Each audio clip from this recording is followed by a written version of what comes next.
amis ludiques, aujourd'hui on se retrouve pour le dernier jeu de la Labo ludique, toute bonne chose a une fin, et on se retrouve pour le jeu Bangkok. Donc c'est un jeu d'Éric Ploton, David Papu et Maud Chalmet.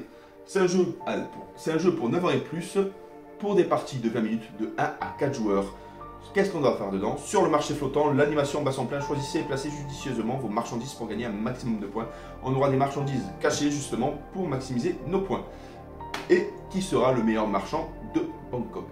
On rapproche la caméra pour découvrir un peu plus en détail sur le jeu. On a rapproché la caméra et on découvre Bangkok.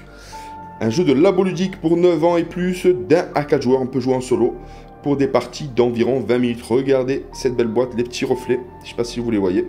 C'est un jeu d'Éric Ploton, David Papu et Maud Chalmel. Regardez-moi ça. En tout cas, les illustrations sont magnifiques et on les découvre sans contenu. Donc, il y a le livret de règles en français et en anglais. Hop là.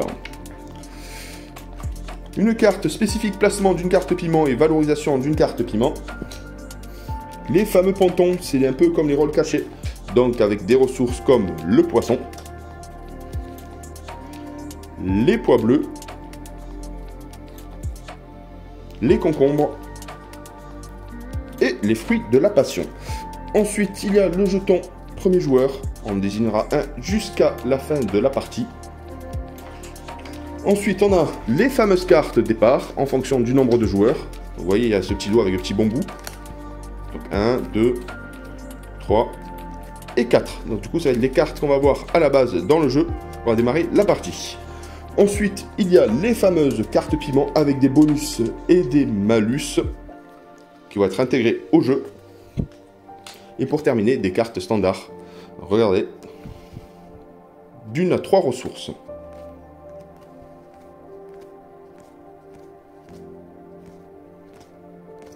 tout cas, les illustrations sont tip top.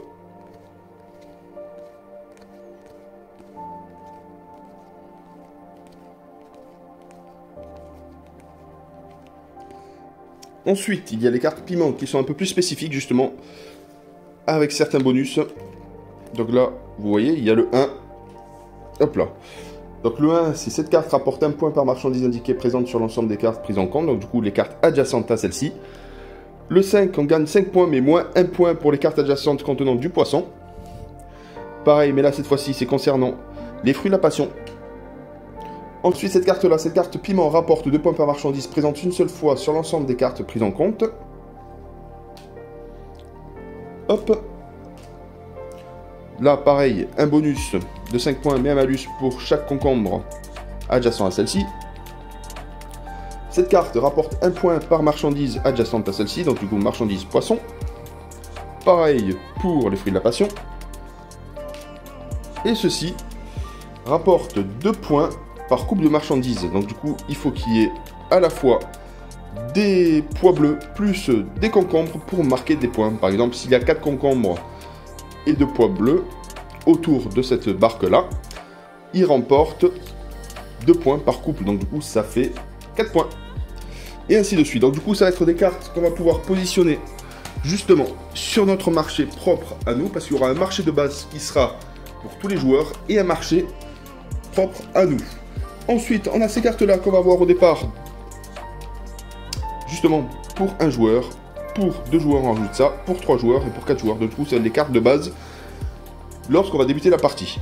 Donc là, on va faire une présentation à 2 joueurs. Donc on prend les bambous de valeur 1, les bambous de valeur 2, on écarte les valeurs 3 et les valeurs 4 parce qu'on joue à 2 joueurs. Le jeu peut se jouer aussi à 1 joueur et il y a possibilité aussi d'une variante un peu plus complexe pour le mode expert. Donc, comment fonctionne la partie? Le but du jeu, c'est très simple, c'est de ramasser le maximum de points et que notre marché soit le plus abordable et attirant possible et le plus complet, justement, pour maximiser nos points. Ce qu'il faut savoir, c'est qu'on peut avoir une carte piment, et uniquement une carte piment par ligne de jeu. Donc, ce qui nous oblige à en avoir que 3 en fin de partie. Donc je vais vous présenter comment se débute la partie. Donc du coup, à 2 joueurs, un récupère les bambous de valeur 1 et l'autre les bambous de valeur 2. Ensuite, on désigne le premier joueur, c'est le jeton premier joueur, c'est le jeton spécifique. Donc du coup, on désigne le premier joueur. Ensuite, on récupère notre ressource face cachée. Donc du coup, c'est le pendant de départ de notre marché propre à nous. Donc il y a les poissons, les concombres taille, les pois bleus, et on termine avec les fruits de la passion. Donc on mélange bien tout ça et on distribue un à chacun. C'est face cachée, nous seuls pouvons voir. C'est juste à la délibération au décompte des points qu'on retourne la tuile. Donc là, le package du départ est prêt. Donc le premier joueur, le deuxième joueur, on met en place le marché de départ. Donc du coup, on mélange bien nos deux tas. On fait deux piles, une pile piment bien spécifique et une pile carte normale. On retire cette carte normale et deux cartes piment qui vont nous faire qui vont être positionnées en 3 cartes par 3 cartes, un carré de 9. On mélange l'ensemble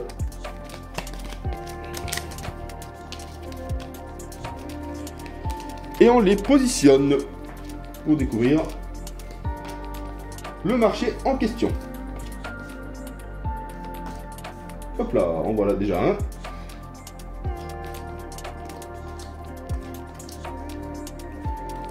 Et le deuxième. Donc voilà, donc les 9 cartes ont été positionnées. Donc là j'écarte un peu ici pour qu'on puisse voir le marché en détail. Voilà. Donc les cartes sont positionnées 9 par 9, hein, bien évidemment. Le premier joueur est ici, le deuxième joueur est là. Là on positionne nos deux tas de cartes qui vont compléter justement. Donc le joueur numéro 2 découvre sa ressource cachée. Il la positionne à ce niveau-là. Et pareil pour le premier joueur, bien évidemment. Hop là, il la positionne ici. Du moins, on va le mettre là, pour que ce soit un peu plus cohérent. Hop, qu'on puisse voir l'ensemble du jeu. Donc le premier joueur, à son tour, a une action, voire 2 actions possibles. Il regarde les cartes qu'il a dans sa main, prend connaissance de son rôle caché, et va choisir, sur une ligne, qu'elle soit horizontale ou verticale, la ressource ou les ressources les plus intéressantes pour son marché flottant. Donc là, du coup, on regarde les cartes.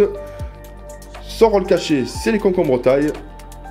Il regarde ce qui peut être intéressant pour lui à jouer ou non. Donc là, il y en a 3. Hein. Déjà, c'est pour marquer 3 points, ça peut être très intéressant. Il va se positionner au-dessus pour récupérer cette ligne-là. Donc il a 2 ressources. Il a possibilité de récupérer 2 cartes. S'il aurait eu 3 ressources, 3 cartes, et ainsi de suite. Donc là, la carte a été posée. Il récupère des cartes identiques en ressources. Donc là, du coup, concombre taille, on le retrouve ici. Il récupère cette carte. Concombre taille, on le découvre ici. Il récupère cette carte. Il récupère ces 2 cartes pour compléter sa main. Donc ça, c'est simple. Hein, les joueurs feront de même à leur tour. On tourne dans les sens des aiguilles d'une montre. Ensuite, on descend cette carte-là. Et on repositionne une carte pour compléter le marché flottant. Donc là, du coup, le joueur se retrouve avec 4 cartes. Il peut en avoir que 3 en main. Donc, il peut commencer à positionner son marché. Donc là, il va choisir la carte la plus avantageuse pour lui. C'est celle-ci. Il positionne... Hop là. Le concombre à la droite du ponton. Et son tour est fini. On passe au joueur suivant. Le joueur suivant regarde sa main. Il sait que lui, c'est le poisson. Là, il a qu'une unité de ressources, donc du coup, ça peut être embêtant pour lui, mais il va jouer le piment. Hop, qui sait? Peut-être qu'à la fin, il ramassera le maximum de points. Donc, une ressource, une carte, ça correspond. Il récupère cette carte et la positionne. Malheureusement, il a 3 cartes, il ne peut pas aller plus loin. Il termine son tour. Donc, comme vous avez pu voir, la première possibilité, c'est d'améliorer son port, justement, en positionnant une carte, et dans la ligne, on récupère les ressources associées à la carte posée. Par exemple, ça peut être une carte, 2 cartes ou 3 cartes. La deuxième étape, on complète le port, le joueur décale toutes les cartes de la ligne en colonne ciblée pour le compléter. Et l'action additionnelle, c'est compléter son marché flottant si on a plus de 3 cartes. On fait ça ainsi de suite. La partie prend fin lorsqu'un joueur arrive à positionner 9 cartes sur son marché flottant. Mais pour pas être désavantagé par rapport au premier joueur, on termine le tour de tous les joueurs, c'est le dernier tour, bien évidemment.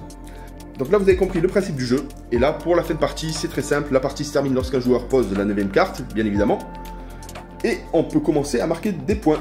Donc le marché qui est à positionner ces 9 cartes rapporte 2 points supplémentaires, donc du coup ça va être 2 points qui vont être indiqués, donc du coup si les autres joueurs arrivent à finir aussi leur marché, ils rapportent systématiquement 2 points. Admettons, ça c'était le marché du joueur. La première carte doit être positionnée à droite du ponton. Et après, les autres cartes doivent être positionnées sur une partie adjacente. Donc, alors, soit à droite de la première carte posée, soit en bas. Et après, on complète jusqu'à atteindre les 9 cartes. Le décompte de points, c'est facile. Donc, le décompte de points, on commence par des ressources. On retourne bien évidemment l'objectif pour le montrer aux autres joueurs et on compte nos points. Donc, 1, 2, 3 ressources.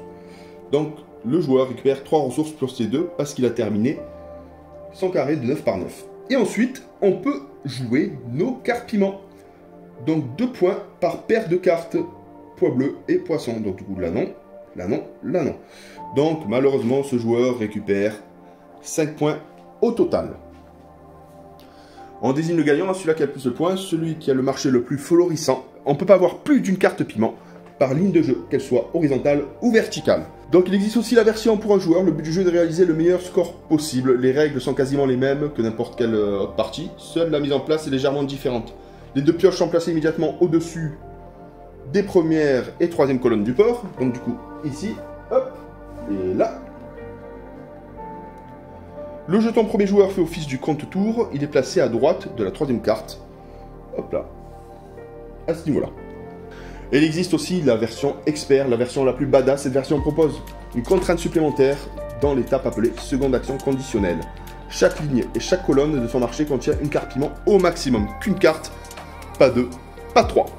J'espère que vous appréciez cette petite vidéo de règles. En tout cas, le jeu est vraiment très intéressant.